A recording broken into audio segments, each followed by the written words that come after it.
শুভ সকাল বন্ধুরা, তোমরা সবাই কেমন আছো? আশা করছি তোমরা সবাই অনেক ভালো আছো।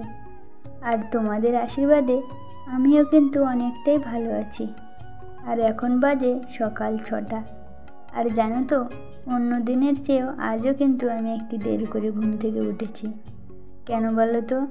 আজকে তো রবিবার, আজকে তোমাদের দাদাভাইয়ের না ছুটির দিন, তাই আমরা একটু ঘুমোচ্ছিলাম। ঘুম থেকে উঠেই না আগে আমি ঘরটাকে ঝাঁট দিয়ে নিয়েছি প্রতিদিনের মতো। আমাদের এটাই তো কাজ বলো, আগে ঘর বারান্দা পরিষ্কার করে সব বাসি কাজগুলো সেরে নিয়ে তারপরে তো রান্না বান্না করতে হয়। আর জানো তো, রবিবার মানে আমাদের কিন্তু ছুটির সাথে সাথে বাড়ির না অনেক কাজ বেড়ে যায়। আর তোমাদের দেখিয়েছিলাম না আগের একটা ভিডিওতে যে আমি বাইরের উনুনটাকে শুকনো করার জন্য খুলে রেখেছিলাম। তো জানো, অনেকটাই না শুকিয়ে গেছে।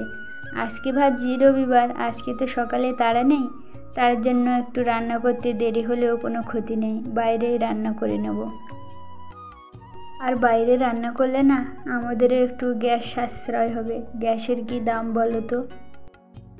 আর তাছাড়াও জানো তো, আমাদের না যে কাঠগুলো গুছিয়ে রেখেছিলাম না, ঘরে তো রাখবার জায়গা নেই, তার জন্য না বৃষ্টির জল পেয়ে সব কিন্তু বেশিরভাগ নষ্ট হয়ে গেছে। আর ওই ঘরটাতে না যদি কাঠকুটো রেখে দিই তাহলে জানো তো বিষাক্ত সাপ উঠে যায়। এই বর্ষাতে না 2টো বিষাক্ত সাপ মেরেছে, তার জন্য ভয় হয় যদি সাপ ঢুকে আবার কারো কোনো ক্ষতি হয়ে যায়। তার জন্য ভাবছি যতদিন রৌদ্র থাকে কষ্ট করে হলেও একটু রান্না করে নেব বাইরে। আর কাল রাতে না বাসন মেজে রাখা হয়নি, তাই সকালে উঠে ঘর বারান্দাগুলো ঝাড় দিয়ে না বাসনটাও মেজে তারপর দেখো বিছানাটা না গুছিয়ে রাখছি। আর ছেলে মেয়ে তোমাদের দাদাভাই ওরাও কিন্তু ঘুম থেকে উঠে গেছে। আর আমার মেয়েকে কিন্তু এখনও জল খাওয়ানো হয়নি।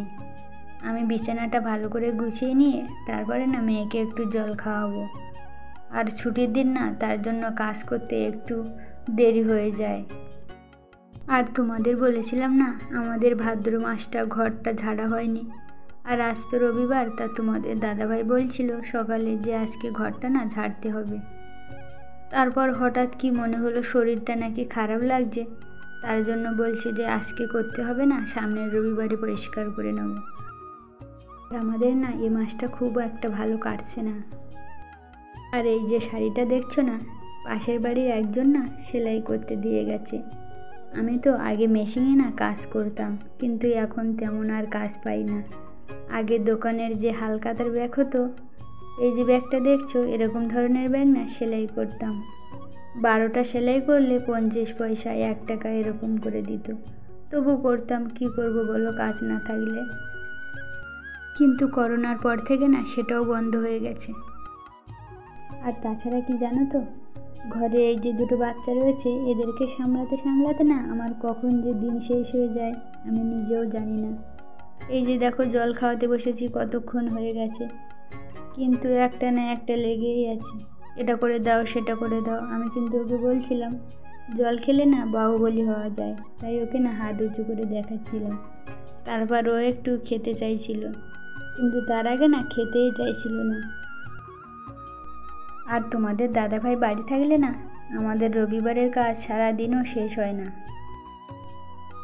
মেয়েকে জল খাওয়ানো শেষ করে রান্নাটা বসিয়েছি। আর আমার এই উনুনটা দেখছো না, এটা কিন্তু 2 বছর আগের। যখনই বর্ষাকাল আসে তখনই না ঢেকে রেখে দিতাম।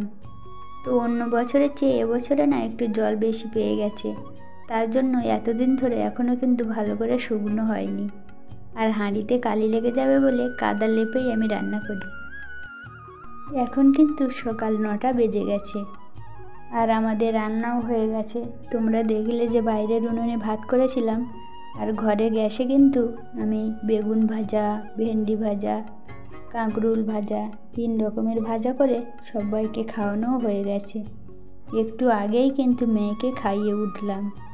আর তোমাদের বলছিলাম না পাশের বাড়ির এই একজন শাড়িটা সেলাই করতে দিয়ে গেছে, সেই শাড়িটা না একটু সেলাই করতে বসে গেছি। আর এই যে ব্লাউজটা দেখছো, এটা না কালকে ও আর আমি বাজারে গিয়ে কিনে এনেছিলাম, আর তোমাদের দাদা ভাই বাজারে চলে গেছে। দুপুরেও না বাইরে রান্না করব। ওই যে ঝিঙেটা কেটে রেখেছি, আর এই মাছগুলো না তোমাদের দাদা ভাই নিয়ে এসেছে। লোটে মাছটা রান্না করব, আর এই যে রূপচাঁদ মাছটা দেখলে ওটা দিয়ে ঝিঙে দিয়ে আলু দিয়ে রান্না করব। আর বাইরে রান্না করব বলে না ঘরের থেকে মশলাগুলো বেটে নিয়ে চলে এসেছি। আর ভেবেছিলাম যে সকালে রান্না করেছি বলে উনুনটা হয়তো একটু শুকনো হয়ে গেছে, দুপুরে আর কষ্ট হবে না, ভালো করেই বাইরে রান্না করতে পারবো। তার জন্য না তরকারিগুলো বাইরে করব বলে চলে এসেছিলাম। কিন্তু দেখো বাইরে তো আমার কোনো দিকেই ছাউনি নেই, তার জন্য না হাওয়ায় চারিদিক থেকে ধোঁয়া হচ্ছে। আমি তো এখানে রান্না করছি, আর তোমাদের দাদাভাই ওদিকে মেয়ের চুল কাটছে। আর কি কি রান্না করলাম দেখো আমার তরকারিটা কেমন হয়েছে। আর তোমাদের না একটা কথা বলা হয়নি, লোটে মাছ কিন্তু আমার ছেলের সবচেয়ে প্রিয় খাবার। ওকে যদি সবগুলোই দিয়ে দেওয়া হয় ও সবই কিন্তু খেয়ে নেবে। আর এখন কিন্তু 2টো বেজে গেছে, আর আমার না বাইরে রান্না করতে করতে 1টা বেজে গেছিল, আর তাই না মাথাটা ছানার সময় হয়নি। আর ওদিকে ছেলে মেয়েকে তোমাদের দাদাভাই স্নান করিয়েছিল, ওরা তো ঘুমিয়ে যাবে। আর তার জন্য না আমি স্নান করে এসে ওদেরকে খাবার বেড়ে দিচ্ছিলাম, মাথাটা আর আঁচড়ানো হয়নি। আর এখন একটু সময় হয়েছে বলে মাথাটা একটু আঁচড়ে নিলাম। আর বন্ধুরা, তোমরা যারা আমার ভিডিওটি প্রথম দেখছো তারা প্লিজ চ্যানেলটিকে সাবস্ক্রাইব করে ভিডিওতে একটা লাইক দিয়ে পাশে থেকো। ভিডিওটা শেষ পর্যন্ত দেখার জন্য সবাইকে অসংখ্য ধন্যবাদ। আজকের ভিডিওটা এই পর্যন্ত।